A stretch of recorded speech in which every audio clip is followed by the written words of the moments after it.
Ya, masih dalam Helmi Yahya Bicara, YouTube channel saya yang baru, dan kali ini saya mendapatkan tamu luar biasa. Kayaknya teman saya lama, saya kenal dari kecil, saya kenal ya. Dan langsung aja deh, ya, Tantowi Yahya. Pak, ini saya nggak pernah loh, saya udah wawancarain ratusan orang, baru sekali ini agak grogi, ya nggak tahu saya. Apa kabar Pak Dubes? Alhamdulillah sehat. Aduh. Udah acara ya? Di sini panas. Dulu itu saya dan Pak Tantowi itu dipropos oleh Indra Yudhistira untuk bikin acara yang saya pikir tidak mungkin bisa. Judulnya itu adalah Yahya dan Yahya. Jadi hostnya kita berdua. Kali ini bisa kali dengan teknologi ternyata ya. Jadi gimana Selandia Baru Pak Dubes? Gimana? Gimana Selandia Baru? Alhamdulillah, ini negara sepi karena lockdown, semakin sepi. Tambah sepi. Tambah sepi. Tapi meskipun kita sudah terbiasa dengan kesepian dan keheningan, tapi suasana lockdown itu menciptakan kesepian tersendiri. Jadi ada suasana kekhawatiran, ketakutan yang hinggap di semua warga negara, siapapun dia. Jadi apa namanya itu ya, psychological effect terhadap apa yang disebut countdown itu memang sesuatu yang tidak bisa terelakkan. Meskipun ini negara yang bisa disebut negara maju, pemerintahnya sigap, segala sesuatunya teratur dengan baik, tapi namanya kekhawatiran itu adalah sifat manusia. Contoh ketika beberapa hari pemerintah akan mengumumkan lockdown, itu terjadi panik buying. Panik buying juga, langsung diserbu oleh. Oh iya. Sama kayak di sini. Kalau panik buying di Selandia Baru apa yang banyak dibeli ya? Toilet paper? Ya, yang banyak dibeli toilet papers. Yang beli itu sudah pasti bukan orang Indonesia, karena orang Indonesia pasti pakai air. Nggak bersih kalau pakai air. Iya. Itu yang dibeli itu kebanyakan gandum, kemudian tomato paste, ya, instant noodle, kemudian beras, ya. Instant noodle sama di sini. Oke. Sama. Kalau di Indonesia tuh yang habis kornet, sarden, terus. Sama di sini juga. Oh sama ya? Di sini juga. Ya, di sini juga namanya sarden. Kemudian makanan-makanan kaleng itu cepat habis, sampai akhirnya pemerintah memberikan pembatasan, satu orang hanya boleh 2. Ternyata itu belum mujarab juga. Akhirnya pemerintah mengeluarkan peraturan satu household atau satu rumah tangga hanya 1 orang yang boleh belanja. Oh gitu ya? Kemudian ada jaga jarak. Jadi kalau mau masuk supermarket itu harus antri. Jadi ingat negara-negara komunis, jadi orang ngantri 2 meter, kemudian di dalamnya itu harus dijaga jumlah orang, kemudian bayarnya itu pay wave, jadi tidak ada lagi yang nyentuh-nyentuh gitu. Sampai sedemikian parno ya protokol yang diterapkan oleh pemerintah. Saya waktu di polisi jagain enggak polisi? Jadi sifat manusia itu adalah itu tadi panik buying. Ada satu keinginan untuk pertama-tama menyelamatkan diri dia sendiri dan keluarganya. Jadi walaupun itu negara maju, negara kaya, terjadi juga. Itu terjadi juga. Jadi itu adalah sifat manusia. Jadi jangan salahkan kalau misalnya panik buying itu terjadi di kita. Kemudian kedua, yang namanya orang itu pasti ada kecenderungan untuk melawan peraturan. Jadi protokol termasuk di Selandia Baru sekalipun. Selandia Baru ini. Oh iya, jadi tetap saja ada orang yang keluar rumah, gitu. Meskipun pemerintah sudah memberikan peraturan yang sangat jelas, tetap sudah ratusan orang yang ditangkap oleh polisi. Oh iya. Nah di sini itu membuat undang-undang itu tidak seperti di Indonesia ya, makan waktu lama. Jadi undang-undang itu bisa selesai dalam hari, minggu, bahkan bulan. Undang-undang. Jadi undang-undang. Jadi seperti polisi itu bisa menangkap, bisa memenjarakan. Itu di payungnya itu adalah undang-undang. Nah, jadi berdasarkan undang-undang itu polisi itu bisa tegas. Nah, tapi kita kalau bicara undang-undang kan itu artinya disetujui oleh DPR kan ya? Ya, undang-undang itu pada dasarnya sama. Jadi bisa diusulkan oleh pemerintah atau DPR, tapi kemudian diputuskan secara bersama-sama. Itu cepat di Selandia Baru. Berapa hari Pak Dubes? Kalau undang-undang itu bisa dalam seminggu bisa kelar. Ada juga undang-undang dalam konteks harian. Di Indonesia ada yang bertahun-tahun nggak kelar kan? Oh, saya pernah menggarap undang-undang penyiaran 2 periode tidak selesai. Sampai sekarang undang-undang penyiaran belasan tahun nggak kelar. Pak Dubes ikut dosa loh itu. Oh ya, saya turut berdosa. Ikut berdosa lah itu. Banyak undang-undang itu karena tarik-menarik kepentingannya tidak terselesaikan. Dan TVRI itu jadi korban sekarang. Gara-gara undangnya tidak kelar-kelar. Aku udah bebas karena bukan di TVRI lagi. Sampai sekarang tidak jelas. Mohon maaf. Jadi ini ada dosa kakak ke adik juga ini ya. dosa kolektif. Oh, jadi di sana seminggu undang-undang bisa kelar? Bisa kelar. Jadi tergantung urgensinya.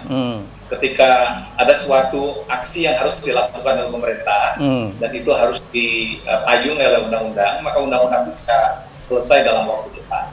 Jadi menarik juga nih.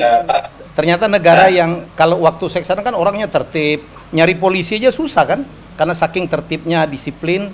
Ternyata ada juga yang melanggar dan ada yang ditangkap ya Pak Dubes ya? Ada yang ditangkap ya. Ada suatu godaan yang sangat besar di sini. Orang Selandia Baru ini adalah tipe orang yang outdoorsy. Jadi mereka tuh lebih banyak berada di luar daripada di dalam karena bagus banget ya pemandangannya. Iya, jadi bagi mereka itu disekap di rumah selama berminggu-minggu gitu ya, sementara udara bagus gitu. Itu satu godaan.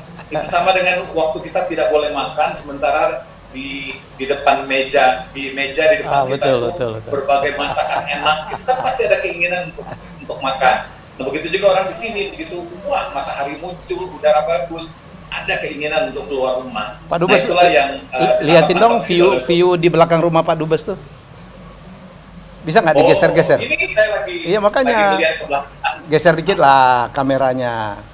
Geser dikit lah kameranya. Udah lihat nggak? Ini yang mahal. Wow. Ini persis. Ini mirip rumah kita di Palembang. Pemandangannya ya? Keren. Itu ada teluk apa tuh Pak Dubes? Itu Teluk Wellington. Teluk Wellington. Oh, Wellington Bay. Iya.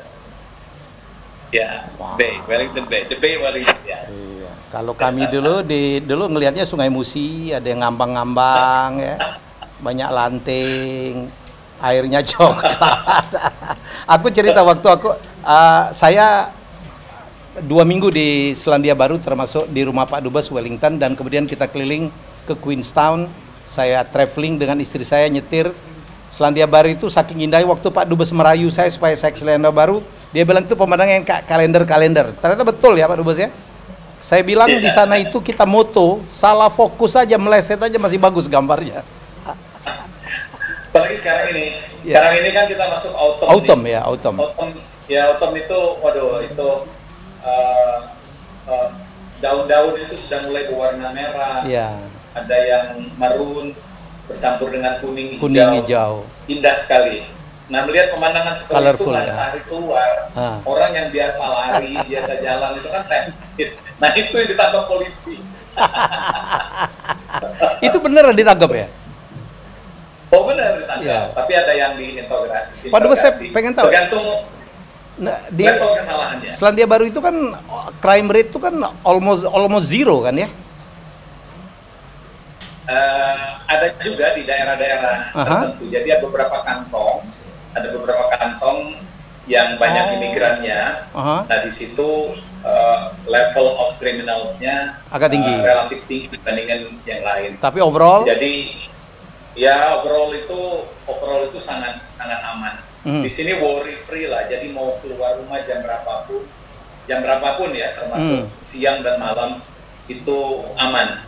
Jadi meski polisi itu tidak hadir, tapi rasa keamanan itu memang diimpose. Kalau jumlah polisi sendiri berapa sih? Banyak ada sih jumlah polisi di Selandia Baru itu? Di sini itu jauh lah dibanding Indonesia.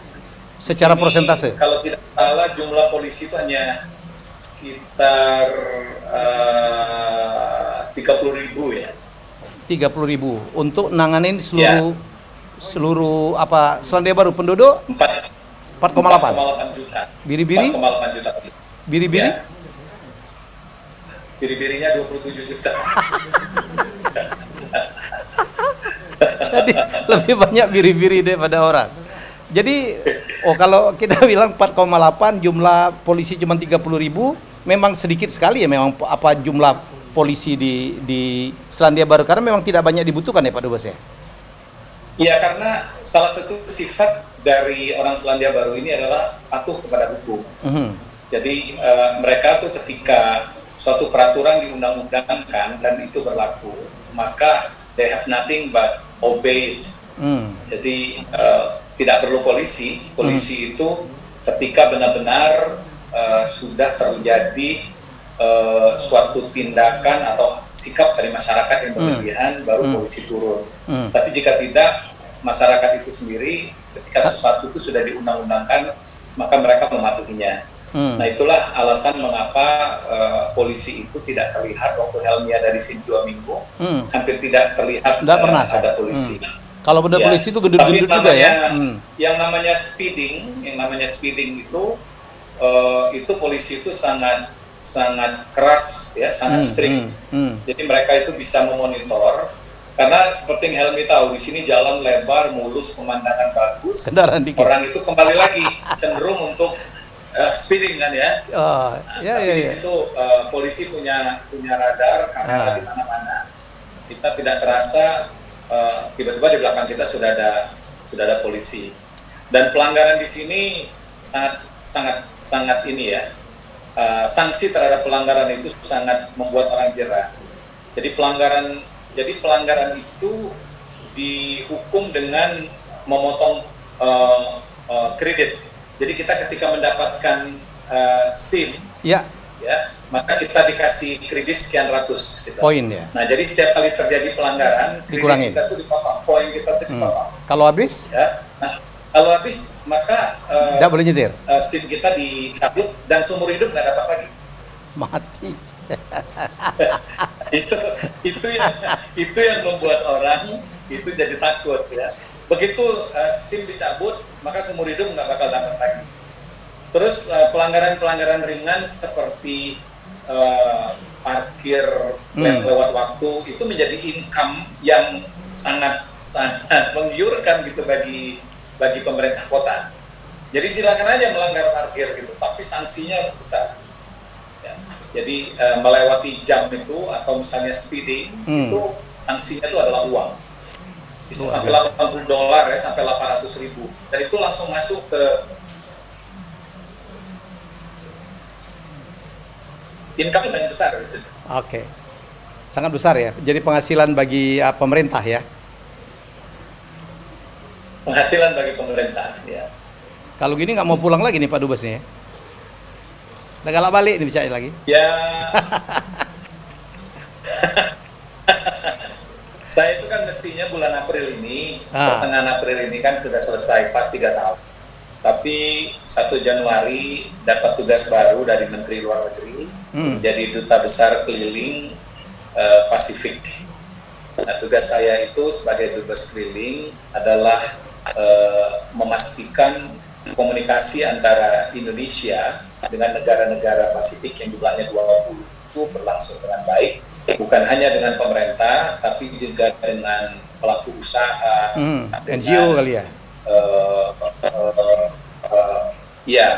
Dengan NGO, banyak stakeholder. Jadi ini yang dilakukan oleh Dubes Keliling dalam rangka memastikan bahwa komunikasi Indonesia dengan negara-negara Pasifik itu berlangsung lebih baik. Pak Dubes tadi dengan agak hilang suaranya tadi. Special envoy untuk 20 negara Pasifik, negara apa aja Pak Dubes? Wah, kalau disebut itu banyak sekali ya. Seperti Selandia Baru sendiri itu ada membawahi 4 negara, Samoa, kemudian Tonga. Kerajaan Tonga, Cook Islands, kemudian Norway, kemudian kedutaan besar kita di Canberra itu merangkap Vanuatu, kedutaan besar kita di Port Moresby di Papua Nugini merangkap Solomon Island, kemudian perwakilan atau kedutaan besar kita di Fiji itu merangkap banyak negara seperti Tuvalu, Kiribati, Tokelau, dan banyak lagi negara-negara itu kecil. Penduduknya kadang-kadang cuma di bawah 1 juta ya? Bagaimana? Penduduknya ada yang di bawah 1 juta ya Pak Dubes ya?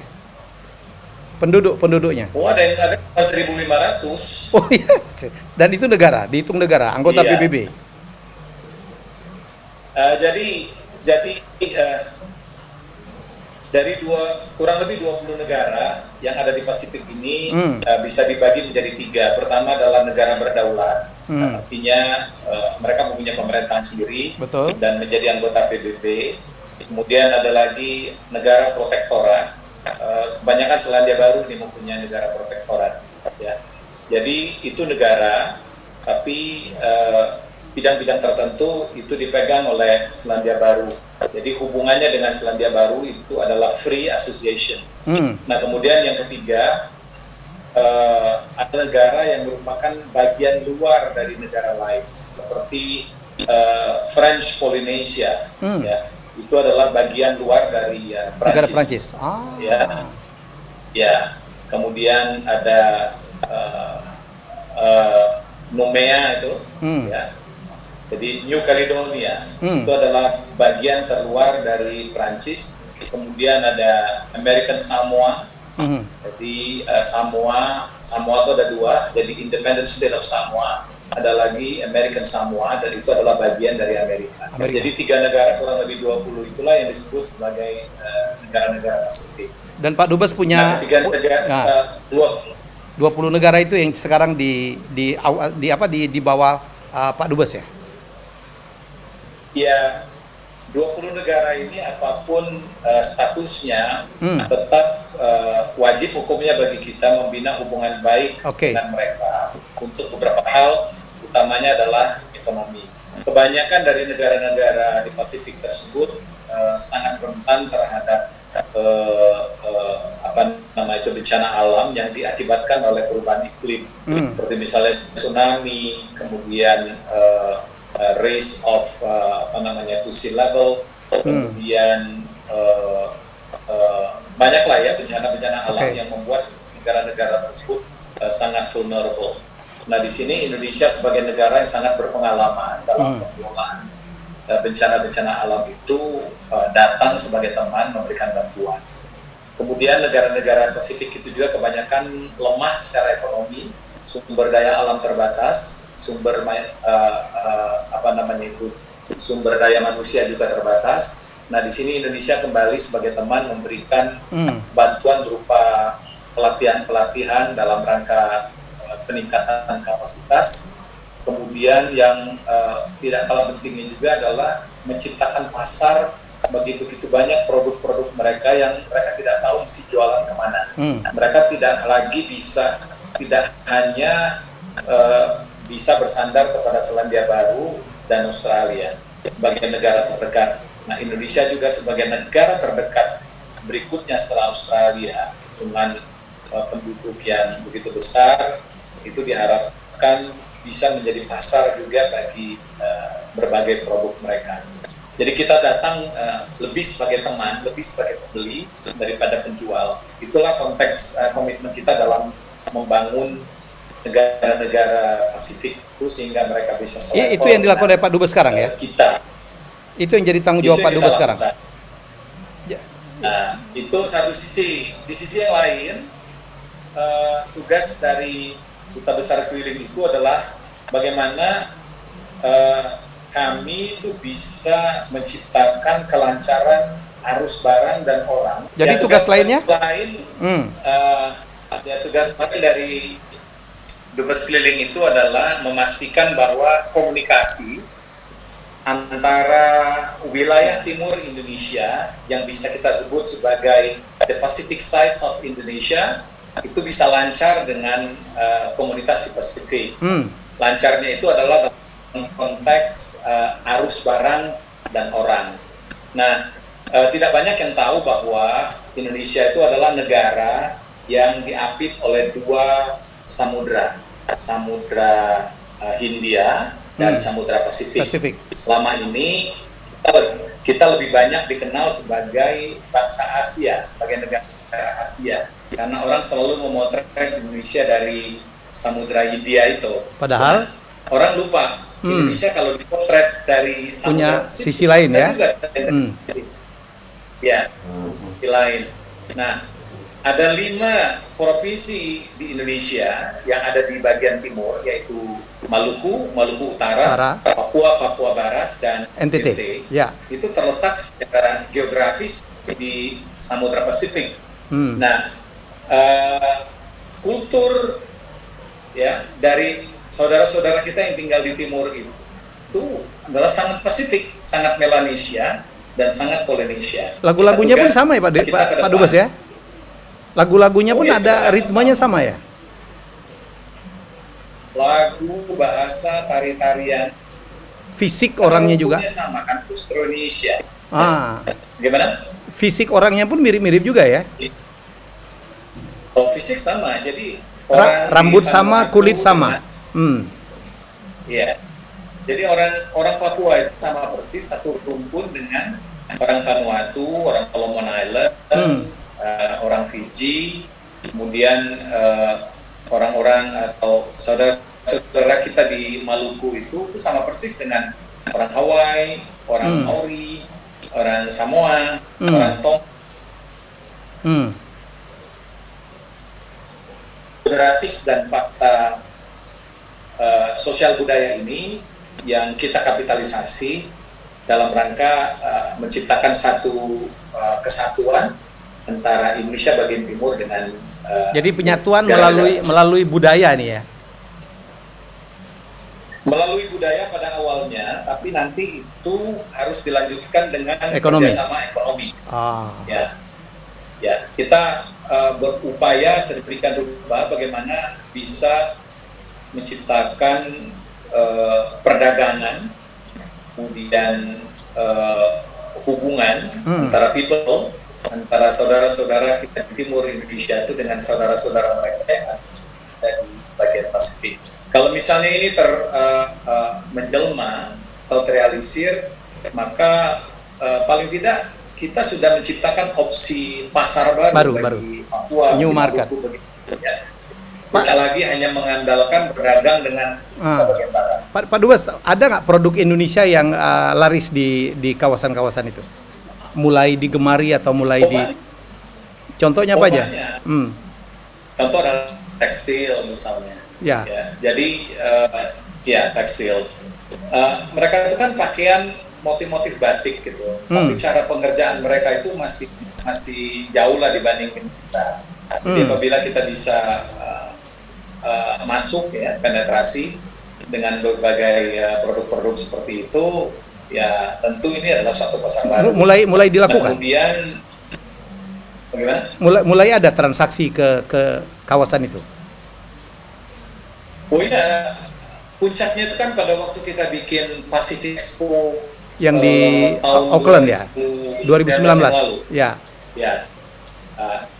2019 yang lalu itu adalah upaya kita dalam membuka pasar untuk Indonesia bagian timur dan juga sebaliknya. Jadi kedepannya kita harapkan terjadi hubungan dagang dan hubungan manusia antara 20 negara Pasifik itu 5 provinsi di Indonesia, 5 provinsi timur di Indonesia.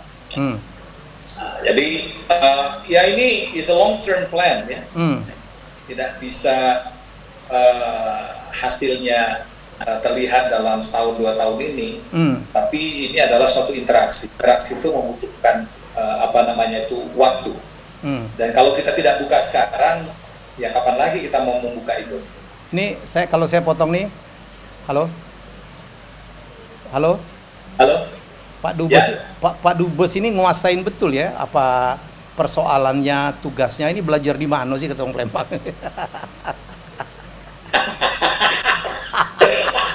Belajar di mana sih?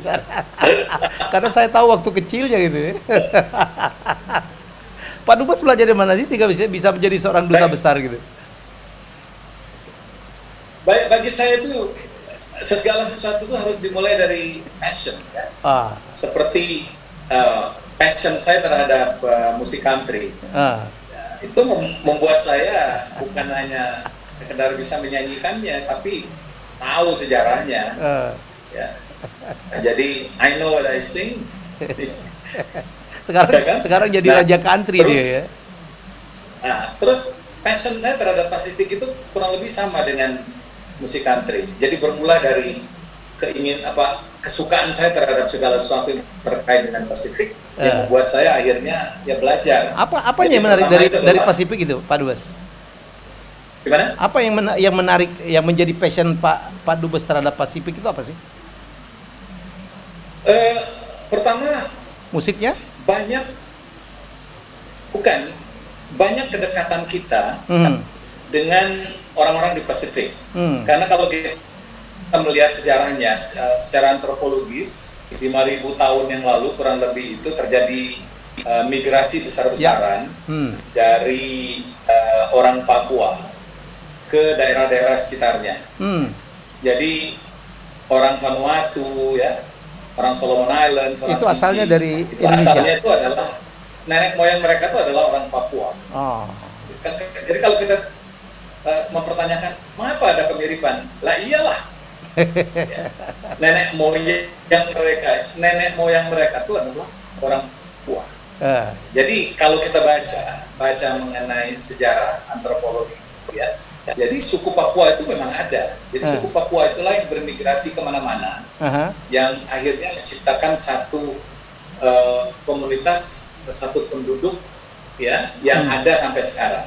Jadi kemiripan fisik, kemiripan budaya dan lain sebagainya itu karena memang mereka itu satu. Nah, kemudian 5.000 sampai 6.000 tahun yang lalu terjadi migrasi besar-besaran dari Taiwan. Jadi apa yang disebut dengan nantinya orang ini disebut dengan rumpun Austronesia, termasuk di dalamnya itu adalah Indonesia, Filipina, dan Malaysia, ya, Brunei. Itu adalah rumpun Austronesia. Jadi mereka ini bermigrasi juga ke Pasifik melalui Indonesia. Nah, ketika mereka bermigrasi di Pasifik itulah tercipta satu etnis baru yang namanya Polynesia. Jadi kalau Melanesia itu terdiri dari dua kata ya. Mela itu black, Nesia itu nation. Jadi Black Nations. Itulah orang Papua. Ya itulah orang Papua yang kemudian bermigrasi kemana-mana seperti yang disebut tadi ke Vanuatu ya. Kemudian ada rumpun Polynesia. Yang kedua yang namanya Polynesia. Yeah.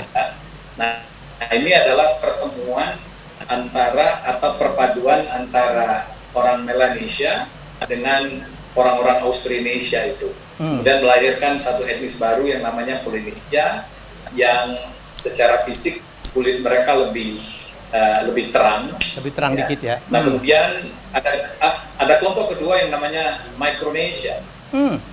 Jadi Micronesia, micro itu kan kecil, mikro kan. Iya. Nah, jadi Micronesia itu ada negara yang kecil-kecil banget, titik-titik. Jadi kalau lihat peta kecil itu nggak kelihatan, baru setelah dibesarkan kelihatan.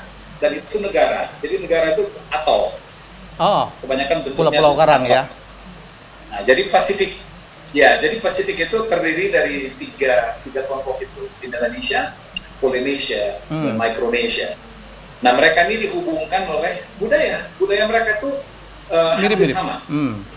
Dan mirip karena memang asalnya itu kan seperti yang saya jelaskan tadi, terdiri dari dua suku besar ini yang kemudian mereka berasimilasi kemudian menyebar kemana. Menarik. Pak Dubes dulu, Pak Dubes. Dulu pernah cerita ada lagu Indonesia yang top sekali di daerah-daerah apa Pasifik ya. Lagu Arianto atau lagu favorit? Apa lagu Angin Malam ya? Mimpi Sedih. Hah? Mimpi Sedih. Mimpi Sedih. Itu top di negara mana? Ya. Gimana negara Pasifik. Gimana ceritanya? Jadi waktu itu di awal tahun 80-an ada akhir 70-an lah ya, akhir 70-an ya to be exact, ada seorang penyanyi besar dari Selandia Baru yang pergi ke Singapura dalam rangka menghibur serdadu-serdadu Selandia Baru yang lagi bertugas di sana. Di Singapura. Nah, ketika mereka ya di Singapura. Nah, ketika ke camp militer Singapura itu militer jadi tentara-tentara Selandia Baru itu menyanyikan sebuah lagu untuk si penyanyi Selandia Baru ini. Ya. Nah, lagu ini akhir 70-an itu kan ngetop sekali di Asia Tenggara itu, Mimpi Sedih. Termasuk di Singapura dan di Malaysia. Saking ngetopnya lagu ini, orang tentara Selandia Baru itu pun menyanyikan lagu itu. Jadi ketika dia menyanyikan lagu itu di depan penyanyi top Selandia Baru ini, penyanyi ini tertarik, kok bagus sekali, karena melodinya itu pasti masuk dengan orang-orang Maori ya, orang-orang Maori. Okay. Akhirnya lagu ini dibawa ke Selandia Baru, kemudian translate, diganti liriknya, diganti liriknya ke dalam bahasa Maori menjadi Eipo. Eipo itu My Love. Kemudian direkam, meledak lagu ini. Di Selandia Baru itu meledak lagu ini, Mimpi Sedih dalam versi bahasa Maori. Nah, karena meledak di Selandia Baru, kemudian lagu ini akhirnya meledak juga di negara-negara sekitarnya seperti Samoa, Tonga, Fiji, di Vanuatu. Nah, akhirnya diterjemahkan dalam bahasa masing-masing. Lagu itu akhirnya menjadi lagu rakyat.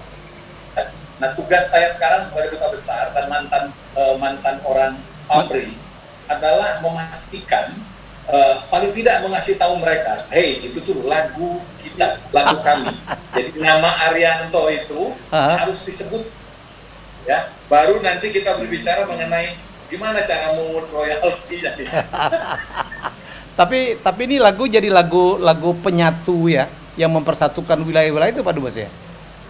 Oh iya, jadi saya kalau menyanyikan lagu itu dalam versi aslinya Mimpi Sedih, mereka tuh shock ya.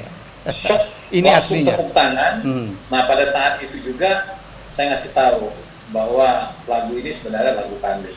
Judulnya adalah Mimpi Sedih. Dan ini kemampuan Pak Dubes Janji menjadi apa ya? Menjadi senjata utama untuk diplomasi budaya ya Pak. Ya, insya Allah ini menjadi modal saya untuk lama lagi tinggal di sini. Gantian di malam sepi gitu. Gitu lah lagunya gitu ya. Itu faktor pertama yang membuat saya begitu passionate mengenai Pasifik. Yang kedua, tidak banyak orang yang mendalami mengenai Pasifik ini. Ya. Dikit sekali orang yang tertarik. Jadi kalau sekarang kalau mau bicara tentang Pasifik yang dipanggil Tanto Wiyahya dong ya.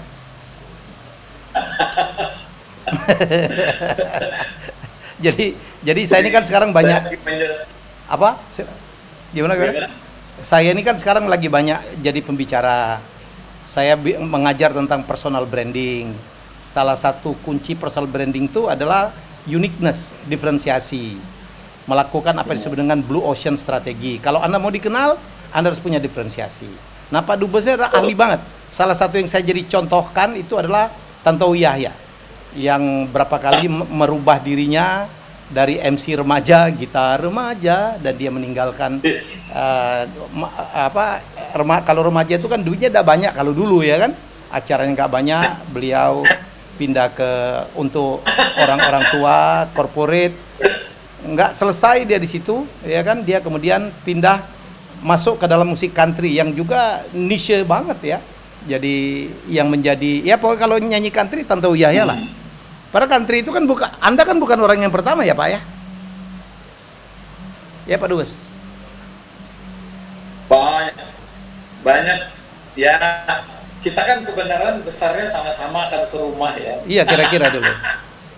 Oh gitu ya. Ya kita tahu lah yang nyanyi country tahun 60 itu siapa, 70 siapa, dan era 80 ya. Dulu ada betul. Ada Frankie, ada Dul Sumbang, sempat ya, ada Iwan Fals ya. Ada di depan-depan ya. Sebelumnya ada Rahmat Kartolo. Patah hatiku jadinya. Itu country ya, Pak ya?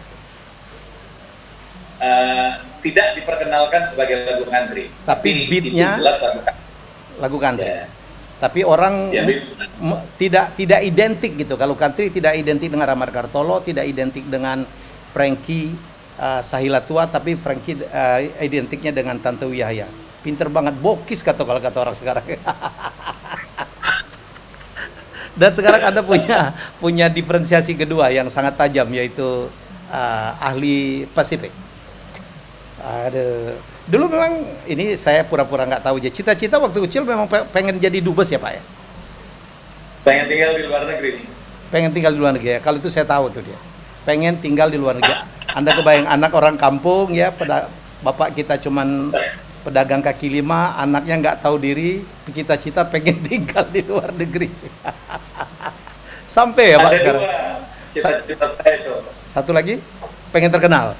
Pertama, pengen terkenal, kedua luar negeri. Alhamdulillah dua-duanya sampai. Terkenal ya lewat televisi dan country music, kemudian tinggal di luar negeri sampai diplomat. Alhamdulillah, ini adalah dukungan teman-teman, dukungan saudara, dan yang lebih afdol lagi itu adalah doa dari orang tua. Itu yang penting. Saya tahu orang tuanya beliau juga saya tahu banget lah. Kenal lah. Aduh, Pak Dubes, kita udah cukup jauh ngomongin kemana-mana. Kita balik ke corona. Di New Zealand, Selandia Baru sekarang lockdown ya, Pak? Lockdown. Kita lockdown mulai 25 Maret. Dan akan berakhir selama minggu. Jadi hari ini pas kita udah 2 minggu lockdown, jadi masih 2 minggu lagi. Tapi belum ada jaminan bahwa tidak diperpanjang ini benar-benar akan berakhir dalam 4 minggu. Tapi bisa dipastikan tidak akan kurang dari 4 minggu. Akankah ini diperpanjang? Sangat tergantung dari tingkat penularan yang ada. Nah, sekarang ini lockdown ini sudah menunjukkan hasil yang sangat efektif. Kemarin itu diprediksi ada 4.000 orang yang terjangkit, tapi ternyata kemarin itu hanya 1.000 orang. Artinya pemerintah New Zealand melalui lockdown ini berhasil menekan dari 4.000 yang diperkirakan menjadi hanya 1.000. Dan yang meninggal satu ya, Pak?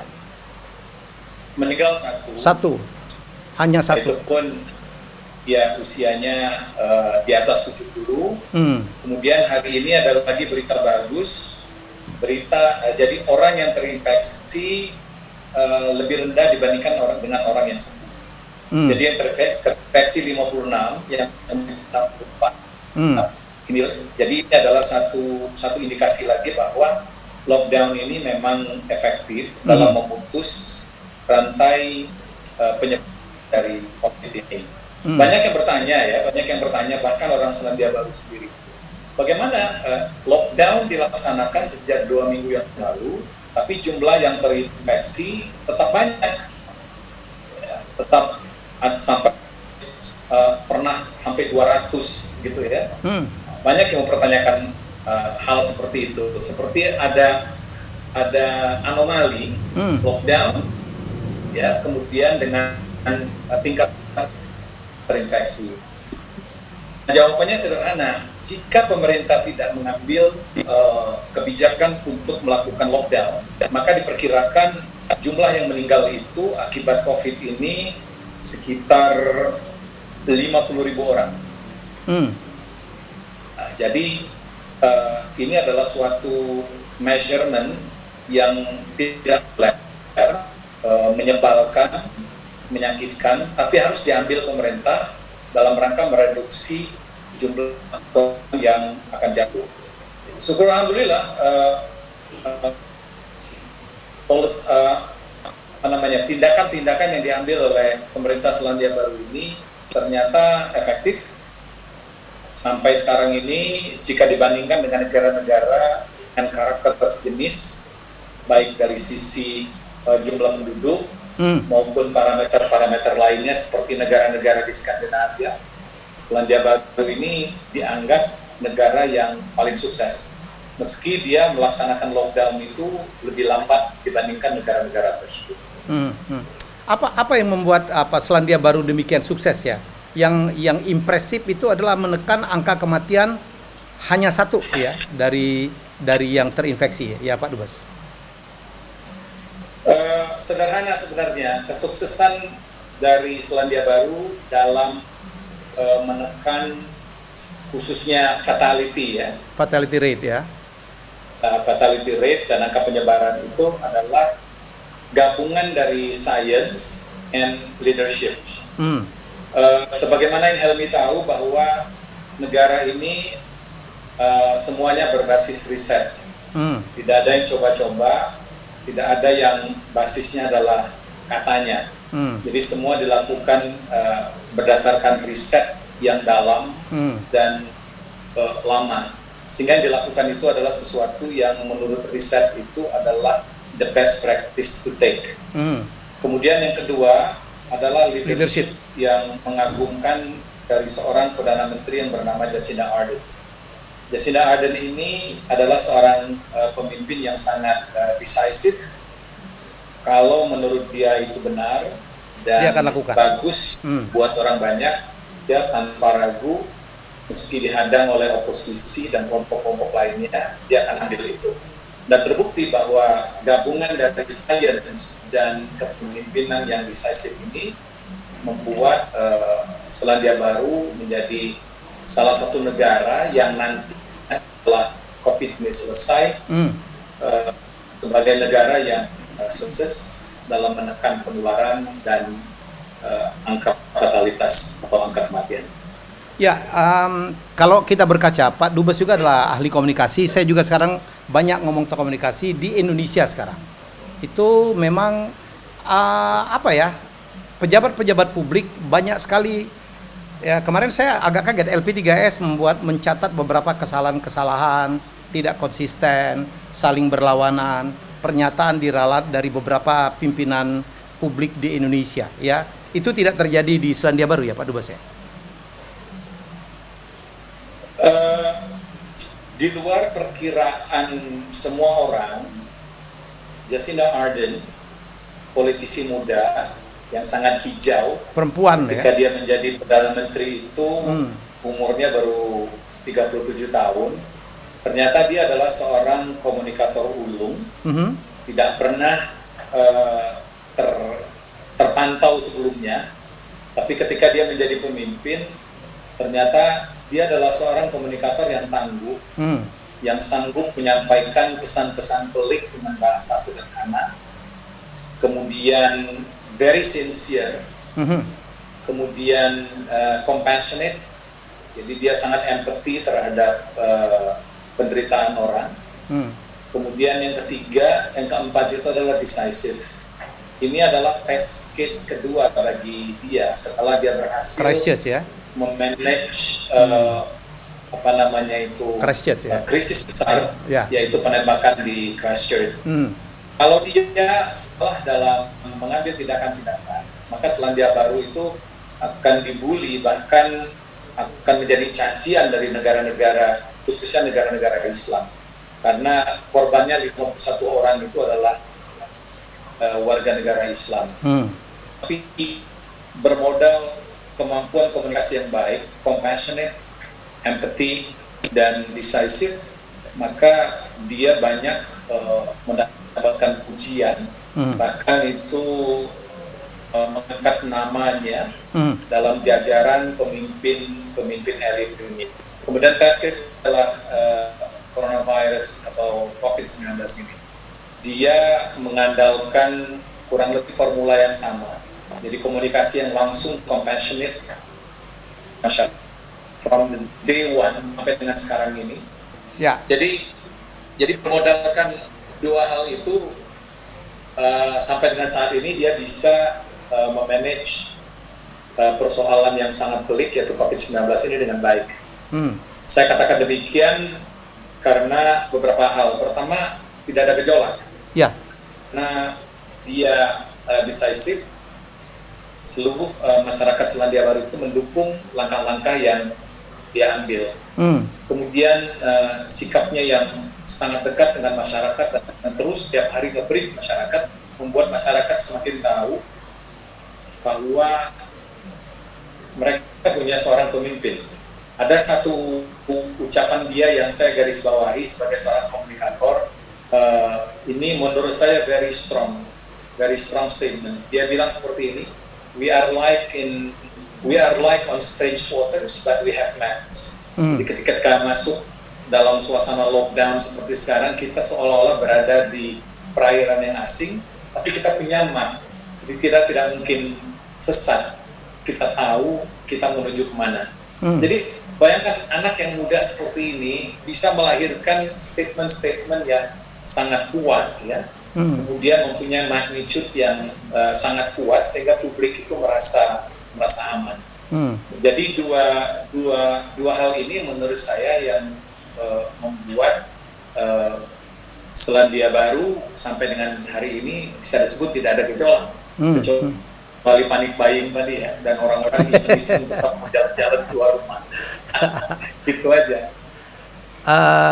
Saya tahu Pak Dubes berada di lingkungan pemerintah sekarang, tapi boleh dong sebagai ahli komunikasi memberikan itu aja ya, apa sih yang harus dimiliki oleh pimpinan supaya menjadi komunikator publik yang baik. Barangkali ada tips atau ada saran overall aja.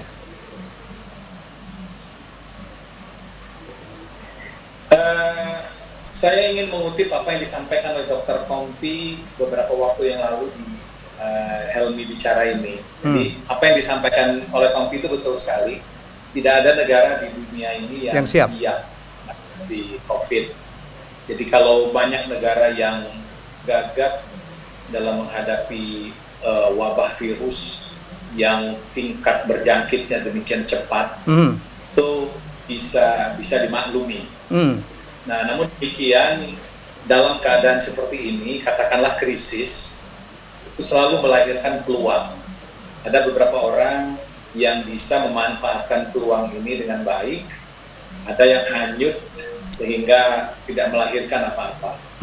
Nah, saya hanya melihat Jacinda adalah orang yang pandai memanfaatkan peluang ini, sehingga sekali lagi nama dia moncer menjadi suatu pemimpin yang benar-benar dijadikan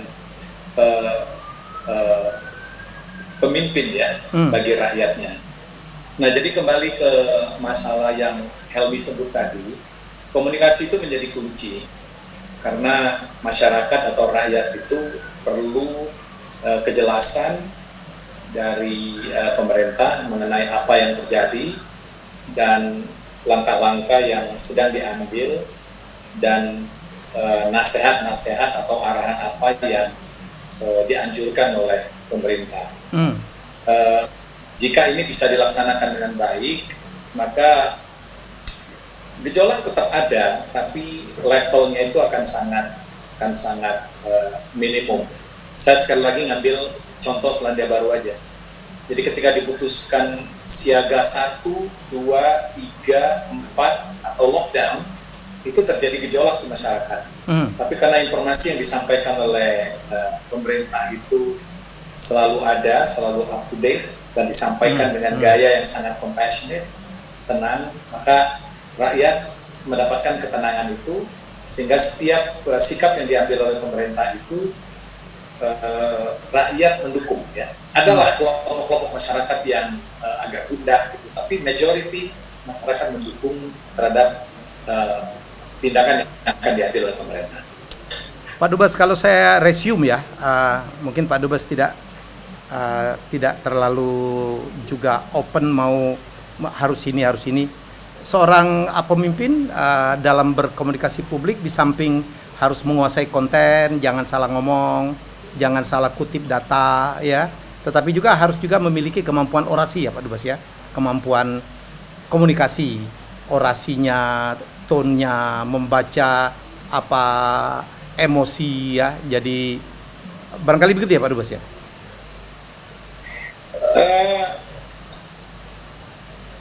Masyarakat atau rakyat itu tidak bisa dibombardir dengan begitu banyak informasi yang disampaikan dalam satu kesempatan. Betul. Seolah-olah tidak ada besok gitu. Ya. Jadi semua informasi setuju. disampaikan pada satu kesempatan. Gaya komunikasi seperti ini tidak efektif ya. Artinya tidak nyampe. Sekali lagi ya, karena saya tinggal di Selandia Baru, saya banyak belajar bahkan dari seorang pemimpin muda seperti Jacinda. Jadi informasi itu disampaikan ya, dicicil aja. Cicil ya, betul. Setiap hari dia bicara, hari ini topiknya ini, hari ini topiknya ini, besok topiknya ini. Ya, setuju. Jadi pesan yang sedikit-sedikit itu masuk ke masyarakat, dibandingkan dalam satu kesempatan semua informasi itu ditumpahkan. Ya, setuju.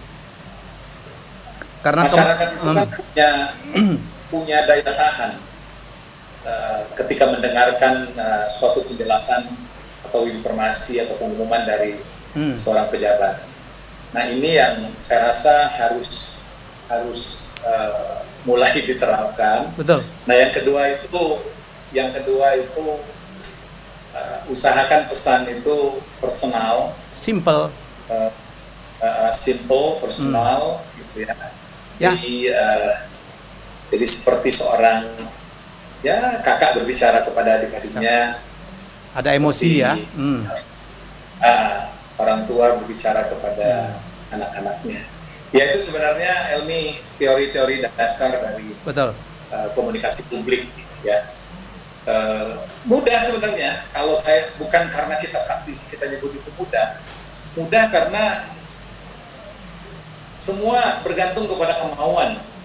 Kalau kita mau belajar kemauan, ya maka itu bisa kita lakukan. Ya. Nah, di samping hal-hal yang disampaikan oleh Helmi tadi harus pleasant. Gitu. Ya. Jadi sebelum dia ngomong aja orang udah siap untuk menerima ini orang mau ngomong apa nih, gitu ya. Ya. Tapi kemudian majority rakyat kita tuh seperti apa? Ya. Know your public. Kemampuan. Ya. Ilmu pengetahuannya gitu. Jadi ya bahasa nggak boleh tinggi-tinggi kan gitu. Iyalah, saya ngeritik kemarin. Teori dasar komunikasi itu adalah dua lingkaran, ya, komunikator dan penerima. Semakin lingkaran ini dempet sampai jadi satu, maka itu sukses. Tapi semakin dia jauh gitu, ya tidak sukses tuh komunikasi. Simpel aja kok sebenarnya, ini kan ilmu-ilmu dasar zaman kita mulai belajar public speaking dulu. Ya, jadi kan saya selalu mengingatkan bicaralah dalam bahasa publik kita ya, bukan dalam bahasa kita. Jadi dan betul kata Pak Dubes tadi, kemampuan manusia itu terbatas untuk menyerap. Ada teori mengatakan tidak boleh lebih dari 3 message. Di Indonesia kalau saya boleh menyampaikan, ya terlalu banyak yang ngomong, terus simpang siur, tidak jelas. Jadi kadang-kadang masyarakat menjadi bingung. Semoga kita makin bisa belajar ya Pak Dubes ya. Karena kita pun terus belajar. Jadi begini Helmi, kesuksesan kalau boleh saya menggunakan kata itu yang ada di Selandia Baru ini tidak serta-merta bisa kita replikasikan ke Indonesia. Setuju. Karena berbeda, ya. Kondisinya berbeda. Berbeda. Selandia Baru itu baik secara negara maupun secara masyarakat berbeda jauh dari Indonesia. Sehingga perbedaan-perbedaan ini membuat hasilnya itu juga nanti berbeda. Tapi ada beberapa hal yang ingin saya share. Selandia Baru ini unik ya. Ini mungkin satu dari sedikit negara di dunia yang tertinggal. Rakyatnya itu masih baca koran. Jadi lebih dari 60% rakyat atau masyarakat Selandia Baru itu mengadopsi informasi itu dari koran. Artinya printed media. Nah, ini yang membuat koran itu masih hidup di sini. Terus memang mereka tidak main sosial media. Saya bisa sebut main ya, tapi tidak eksesif. Tidak ada orang Selandia Baru ini yang menghabiskan waktu berjam-jam di depan gadget. Ya. Helmi kan 2 minggu di sini, hampir tidak pernah lihat gadget. Seperti itu nggak ada. Ya. Kalaupun ada orang itu saya, Pak. Ya, orang di sini mengakses informasi pertama dari email. Email itu artinya ya sekali-sekali aja dia buka. Kemudian kedua dari media cetak. Apa akibatnya, Pak? Gosip itu hampir nggak ada. Jadi orang itu hanya mendapatkan informasi itu resmi atau informasi yang sudah terverifikasi dari sumber-sumber yang bisa dipertanggungjawabkan. Nah, sehingga orang di sini itu melihat segala sesuatunya itu ya apa kata pemerintah, distorsi itu sedikit. Nah, kita itu kan berbeda sekali medannya. Ya. Koran kita sebagai sumber informasi yang bisa disebut informasi yang terverifikasi dari sumber-sumber yang bisa dipertanggungjawabkan, semakin lama semakin hilang, digantikan oleh sosial media yang kita tahu. Ya, itu media semua orang bisa bikin media, ngomong sendiri. Ya, dengan sumber berita dia sendiri dari sumber yang tidak terverifikasi. Nah, lajunya informasi ini membuat ya terus audionya masih aman. Terus membuat kesimpang siuran itu semakin deras terjadi. Sehingga ini menjadi tugas dari pemerintah untuk berkompetisi dengan media-media tersebut dalam menyuguhkan informasi yang seharusnya dipercaya oleh masyarakat. Begitu Helmi. Ya, jadi Pak Dubes, terima kasih. Ini semoga menjadi perbincangan yang bermanfaat bagi semua orang, minimal bagi kita berdua. Saya ini nanya kangen-kangenan. Anda boleh percaya atau tidak, saya dan Pak Dubes itu jarang telepon-teleponan, paling WA aja. Padahal biayanya nggak ada gitu.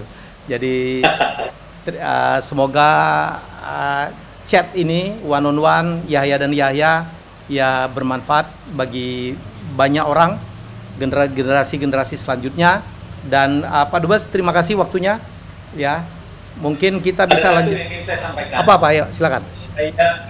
Saya bangga dengan apa yang dilakukan oleh Helmi. Ini dalam konteks kita bukan sebagai kakak adik, saya berbicara dalam konteks profesional.